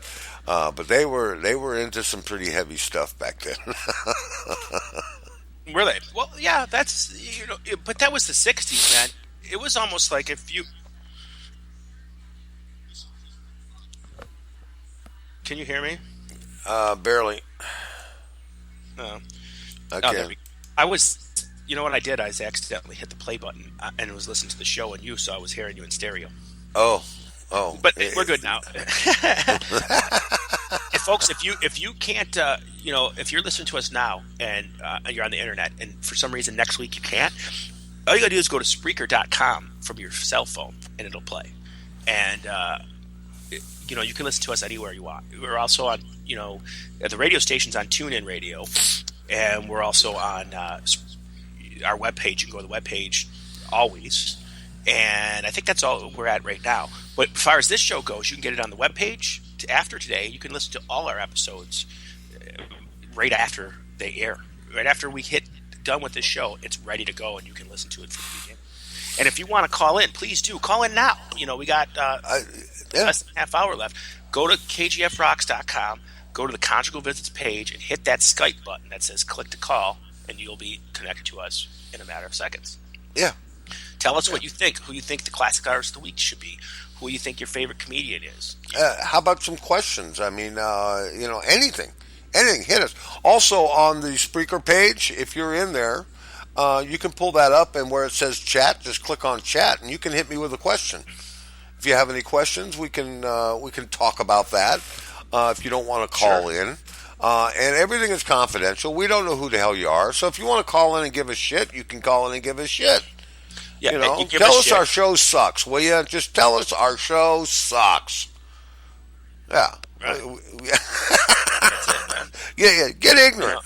We want you to. Oh, we got a message on our do? Spreaker page. Yeah, you didn't see that. No, I didn't see it. You should have got it in your right there. It says I don't know, but you should have got it in. You didn't get it in the thing. No. What's the question? It says, "Yo, you put it on. Anyone have a question?" Anyone have a question? I'm trying to get people to interact with us, man. I have a question. Okay. Hold on, I'll write it.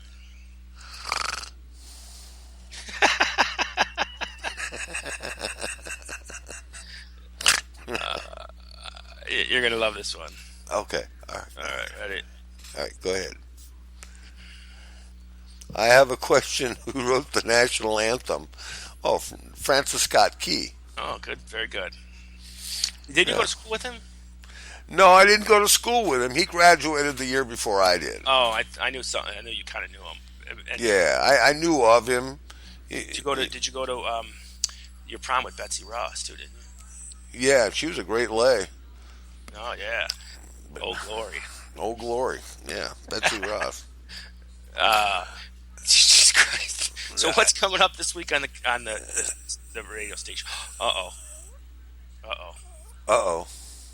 You got a call coming through. Do I really? Yeah. Let me see. I don't see it. Yeah, I don't think you do. I ain't seeing it. You sure? Because he just said he's trying to get through. He's trying to get through? Yeah. Try again. All right, hold on. I don't see him. It's Daryl. It's Daryl? Mm-hmm. Yeah, I don't think he's coming through. Never mind. Anyways, he could call in next week. Yeah, when we get this all figured out. Yeah. Do we now? Are we going to have a number since we got the credits for it? Do what now? Are we going to have a phone number too? Yeah, we're going to have a phone number. So we might want to give that out to later on to people that don't have Skype, because not everybody has Skype. Right. And not everybody has Skype. No, and that's cool. Then we'll just we'll put the number right there on the screen. Once we figure this out, what I'm going to have to do, Guido, is I'm going to have to call you through this on your cellular phone, and that number should pop up. Right. And it'll be a number that you don't know. And then you just give me the number, and that'll be the end of it. And that's how we'll do it then. And that's how we'll do it. Yeah, we'll have it. That's how it should work, man. Hey, listen, if you're on Facebook, hit me up on Facebook, or if you're on the website, go over and try and hit Skype, and let's see if this will come through for us. So anybody, I don't care who it is, just come in and hit me now. Okay? President Obama could call in. Come on, call in. Yeah. If Obama wants to call in, he can call in. You know what? I made a mistake this week. I had Friday night before I went bowling. I had 2 bowls of chili. Then Friday night after bowling, I had Chipotle burrito. Oh no! And wait, I'm not done. And then Saturday, I went back to Chipotle again for brunch. Oh my God! How much Mexican can you eat? Well, I've spent most of today in the bathroom. I can imagine. And I'm really ripping some good ones, man. Are you? Yeah, it's good though. It's healthy. It's healthy, yeah. I guess.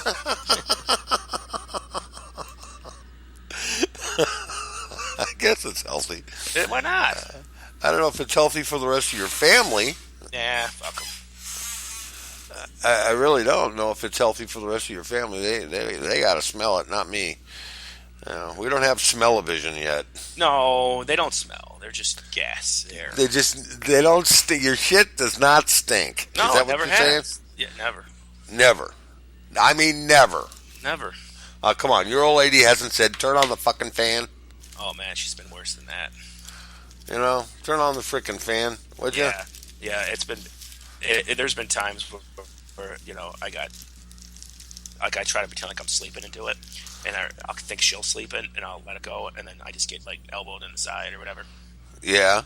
Yeah. I mean, I'm sure your old lady's been like that too. Oh yeah. No, what I usually do is I'll wait a minute and I'll let one rip. If I like doing it when she's awake, and I'll let one rip, and then I'll pull the blanket up over her head. That goes over well. But I have to wait until after sex to do that, because if I do it before sex, I ain't getting none. I can't do that because I'm married to a Mexican-Irish woman. Yeah. You have your ass sleeping on the couch in a New York minute. Yeah. So I do things like, my favorite thing to do is to know, like, someone comes over to my house, or hey, what's up, hey, and I know they're going to use the bathroom, and I just let one go. I don't tell them. I just dropped one. I dropped it like it was hot. I don't tell them. Yeah. And what the fuck? Oh, yeah, I love that. That's like my favorite thing in the world. We once said that I could, if you were in a funeral home or something, I could let one rip and wake up the dead. So I don't know. Maybe I could be like the fart whisperer.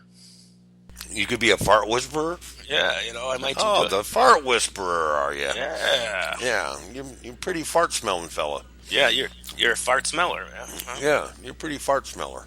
Yeah, so, let's stop talking about nauseous gases for a moment. And okay. let's go on to, let's give some love to the other 2 classic artists of the week band, because you know what? They deserve it too.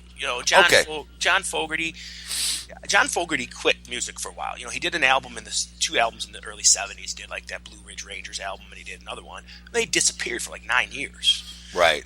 And then he came back with his comeback album, like 83, Centerfield, which was freaking amazing album. Rock and Roll Girl, Centerfield, and he had an established career after that. So you could make an argument. John Fogerty is fucking John Fogerty. He was the lead singer, guitarist of CCR. Yeah, he deserves to be in our Hall of Fame too. Mm-hmm. I mean, what do you say? I think John Fogerty is awesome. I think that his stint with Creedence Clearwater Revival was one of the greatest greatest bands Sure. to grace the radio. I think they suffered a little bit, mainly because they started out regional and then became very popular very fast. Right. And I think that was an issue with John. And he was ready to. Once he was ready to go, then it just exploded. And I think his brother had a little bit to do with trying to slow that down. Oh, his brother didn't want to be the famous one. His brother's the one that didn't want to be famous, Tom. And Yeah. Tom did leave the band. Matter of fact, Tom was not on the last album, which I believe was Pendulum, at all. It was the three of them.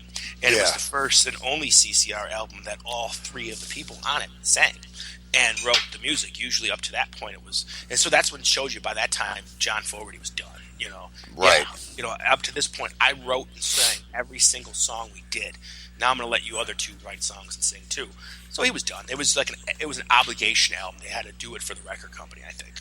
Right. You know, Right. but he had like 6 number 2s or something like that. He could never get that number 1 song, but he Right. had more number 2s than any rock and roll band. You know, Proud Mary, number 2. You know, Green River, number 2. All these songs that were number 2, but they're still staples of classic rock radio. You know, and Yeah. they're one of the only few American bands, rock bands in the late 60s to be successful. Because at that point, besides the Grateful Dead and the Doors, everybody was British. Beatles, Yeah. Stones, The Beatles, Who, Stones. Yeah. You know, I mean, Black Sabbath, Led Zeppelin. It was Deep Purple. They were all British. And you had these couple rock bands that were still doing well. And CCR was one of them, definitely. Their performance at Woodstock was great, but it just didn't get recorded. Or it got recorded, but they didn't want it released. Yeah. That's true. That's true.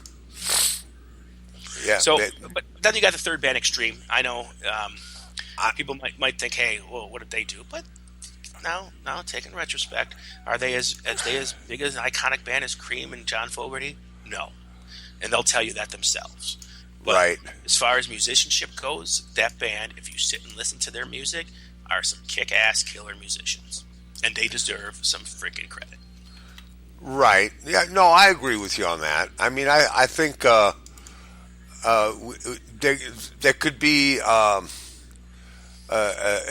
the difference between the three bands that we have. Okay, Guido, is Extreme had some good success on the pop charts, not necessarily the rock charts. Correct. And then there was, of course, there was John Fogerty with his Creedence Clearwater Revival, which was AOR, which is album oriented rock, and that was more or less going to be on your rock stations, and then your adult contemporary stations. I'll put it that way. And then, of course, then there's Cream. I mean, Born Under a Bad Sign, Crossroads. Rails of Brave Lessons. You know. I'm so glad. Spoonful. I mean, come on. Strange Brew. Crossroads. Yeah. Sunshine of Your Love, which was, to me, the only true bubblegum song that they ever did. And then then you got the one that really stands out in a crowd, which would be White Room. I mean, White Room. Yeah, there's no song. White Room is their Stairway to Heaven. Their their Freebird. It is. It is. It truly is, and you just can't play with that. You just can't mess with that. Everybody wants to cover Born Under a Bad Sign. Sure, because they can, but nobody can really do White Room, because White Room is a really in-text, complex song. You know, it's got a lot of changes and a lot of different ways that they play it. And, I hear people do, like, Cream songs, do them over. And I've only heard 2 versions that I liked. And one was by Buddy Guy. He did Strange Brew. Yeah. And the other one was Jimi Hendrix did an instrumental version of Sunshine of Your Love. Yeah. And it was amazing. Yeah. And those are the only 2 that I've ever heard do a Cream song that did it justice or just as good. Anybody else never came anywhere near it. Well, I didn't, oh, God. What's his name? Damn it. See, you know what, man? I just got to give it up, man. I just got to give up trying to remember the names of these artists. Stevie Ray Vaughan, didn't he do a version of Born Under a Bad Sign? I'm sure I don't know if he did or he didn't. If he did, I don't remember, so it must not have been that memorable. Anybody knows about that, let me know.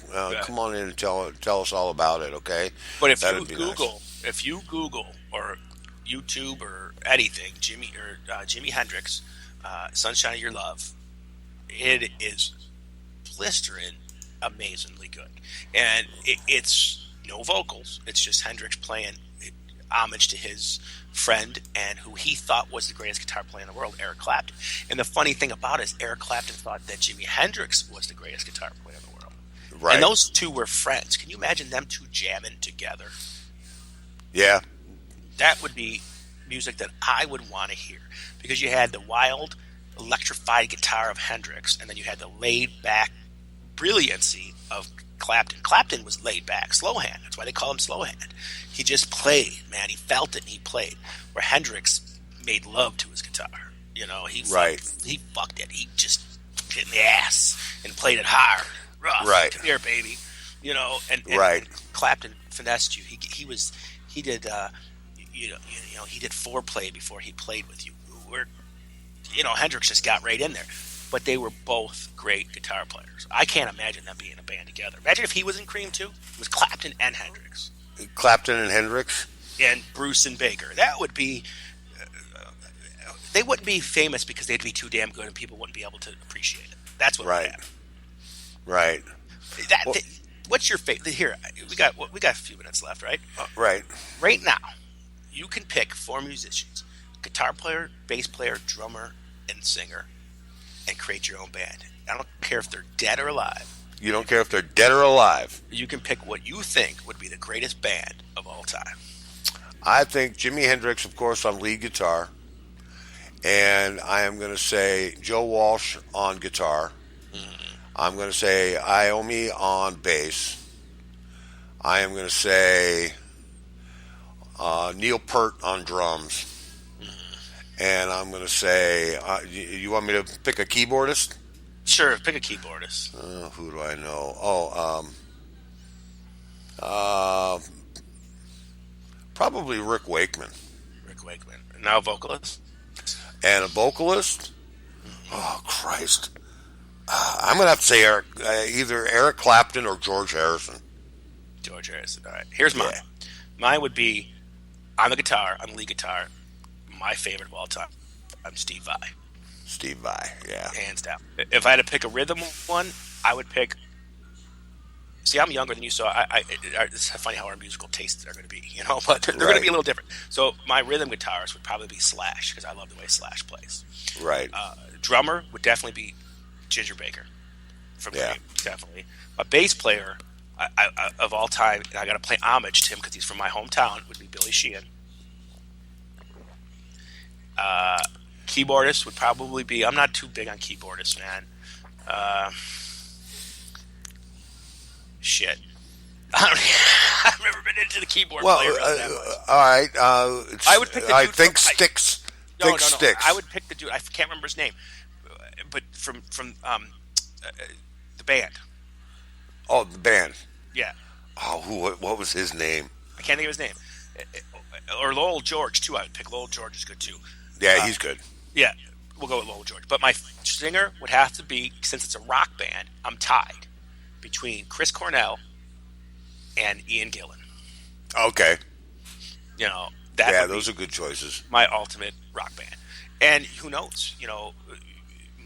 My guys are all alive, so maybe I can still most of mine are dead. Is any of yours alive? Let's see. No. Iommi. Rick Wakeman's alive. Is Rick Wakeman still alive? Okay. Yeah, no, Rick Wakeman's... Yeah, he is. Rick Wakeman's still alive. Yeah, I think so. I don't think so, buddy. I think when did he die? He didn't die, did he? I think so. No, no. The dude from Yes, right? Yeah, Rick Wakeman, Wikipedia. See how quick things happen around here? He's still with us. He was born in 1949. He's still with us. Who's the keyboardist that died not that long? Oh, dude, I'm changing my keyboard volume. I'm sorry. I forgot. John Lord. John Lord. John Lord. Okay. John Lord, hands down. Hands friggin' down. Yeah, and he's only 66. Oh, yeah, he is still alive. My apologies to Rick Wakeman. I hope you're doing well. Who was it that just keyboards that died not that long ago? Oh, who was that? A famous keyboardist.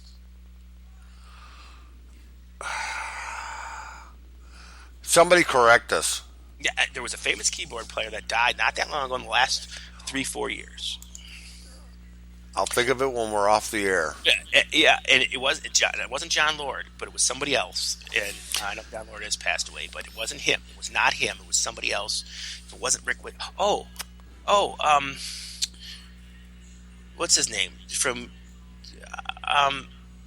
Pink Floyd? Holy crap! Nick Mason. No, Nick Mason's a drummer. Oh my God. Richard Wright. Richard Wright. That's him. That's the guy that's who I was thinking about, not Rick Wright. Yeah. But Richard Wright was another class. I guess now thinking about it, there was some really good keyboard players back in the day. Yeah, there were. Because it's not so prevalent now. Right. Keyboards and stuff. But back then, Rick Wakeman, John Lord, Richard Wright, these were all friggin' man. I think the progressive rock movement had a lot to do with keyboards and synthesizers. That's true. Any of those progressive bands had keyboardists, except for Genesis. Right. I don't think Genesis had keyboardists. No, Genesis. No. Did you know that the Lamb lies down on Broadway? I've heard that. Yeah. I've heard that. I heard it in a song once. Yeah. Well, listen, we've beaten this one to death. We're about out of time here, Chief. Oh, really? I'm still talking. Yeah, you just keep running your mouth, man. But it's okay. It's okay. I dig it.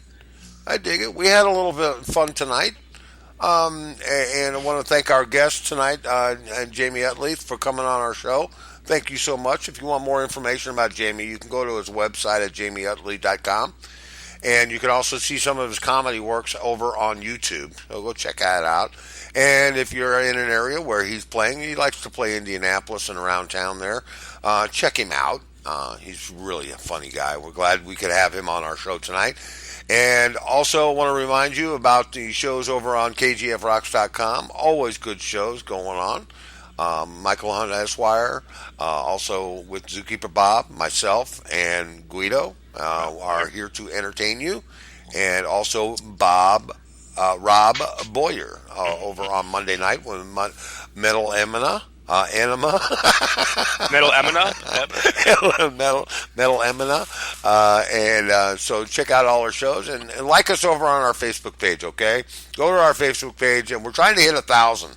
So if you all can get us over to 1,000, that'll be awesome. If you know a friend or anybody wants to hear some great classic rock or some great rock overall, go to www.kgfrocks.com. And Guido, I'm going to close the show tonight with a Cream song. Oh, right. Does that sound all right to you? I don't want to sound favorite. I don't want to give favoritism. But it is Sunday night, and I thought... I just thought this next song here was going to just take us to the end. So we've beaten this one to death, do you think?